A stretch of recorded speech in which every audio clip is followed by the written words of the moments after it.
Assalamualaikum warahmatullahi wabarakatuh. Salam berjumpa kembali dengan channel KYK Media. Semoga Anda semua bro and sis ya, coy, dan sahabat-sahabat semua YouTuber pemula selalu dalam keadaan sehat dan sukses dalam menjalankan aktivitas. KYK Media adalah sebuah channel yang menyajikan tutorial bagi YouTuber pemula dan kegiatan para YouTuber anggota KYK. Menyajikannya secara jujur apa adanya. Kali ini saya akan membahas tema channel atau ceruk atau market, sasaran market yang paling diminati penonton. Ikuti terus pembahasannya.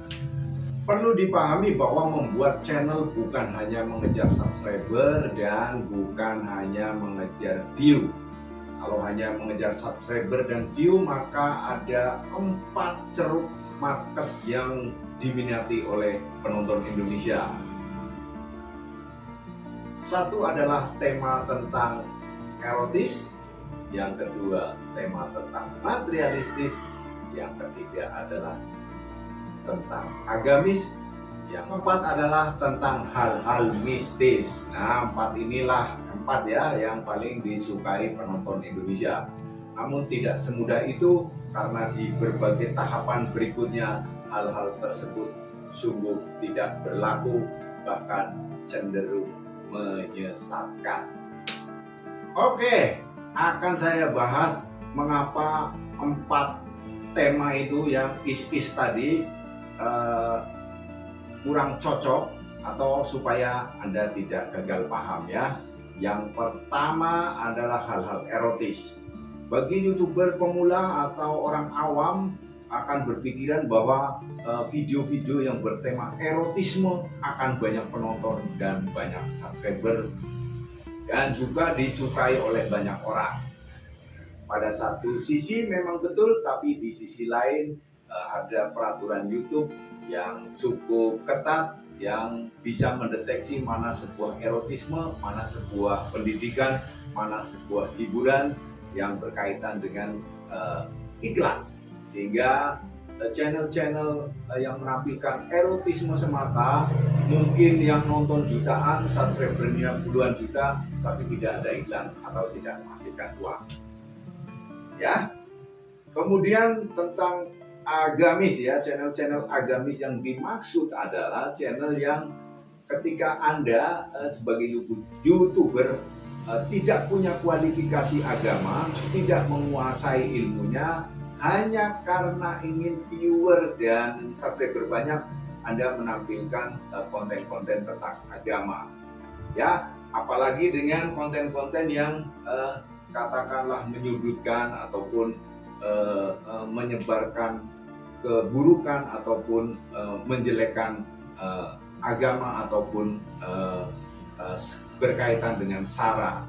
Jadi apa yang menurut Anda tentang erotis dan agamis bagus, belum tentu.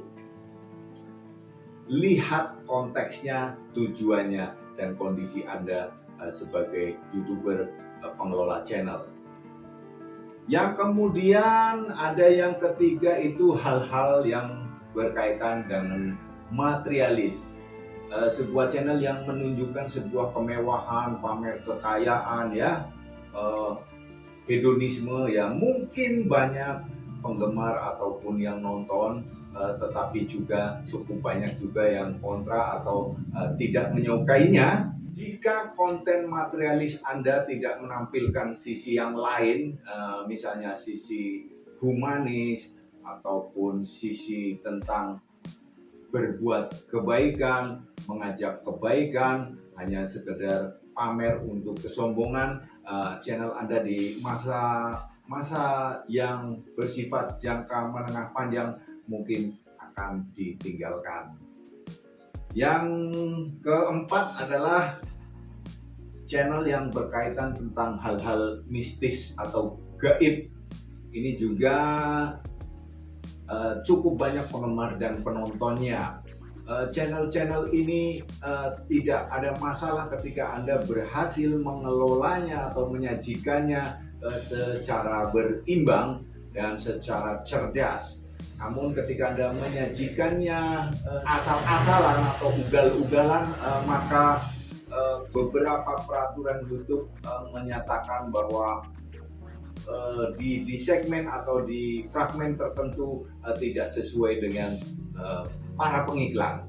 Sehingga dari 4 jenis ini, yaitu erotis, agamis, materialis, dan mistis, pada posisi tertentu video-videonya tidak diberikan iklan atau tidak layak untuk para pengiklan.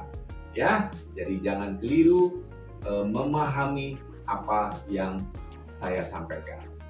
Oke, berikutnya kita bahas ceruk market atau sasaran penonton lain yang disukai penonton. Ceruk atau market atau pasar penonton yang disasar apapun bisa menjadi sesuatu yang katakanlah viral, kemudian bisa menghasilkan uang melalui iklan. Jadi admin tidak akan membatasi ceruk ataupun jenis tema sebuah channel. Yang jelas pengalaman kami adalah ketahui terlebih dahulu sasaran penonton Anda. Demikian juga dengan tema-tema misalnya tentang game, kemudian tentang pakaian, kemudian tentang makanan atau kuliner. Pastikan Anda mengetahui atau minimal bisa menebak dan melakukan riset. Ya, riset dari Google cukup bisa diandalkan, kemudian mungkin ditambahkan sedikit riset ke lapangan. Apa yang perlu diperhatikan sebelum menentukan jenis channel adalah hobi Anda, kesukaan Anda, atau minat Anda, atau skill Anda di bidang apa. Itulah yang menjadi pilihan channel atau ceruk channel Anda.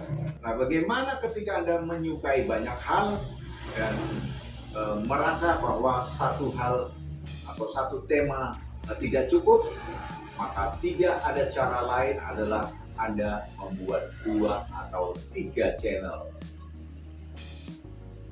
Sebagian besar YouTuber pemula menolak atau memberontak ketika diarahkan untuk membuat satu ceruk atau satu sasaran market channel karena merasa banyak sekali peristiwa yang pantas untuk diupload atau merasa memiliki banyak minat.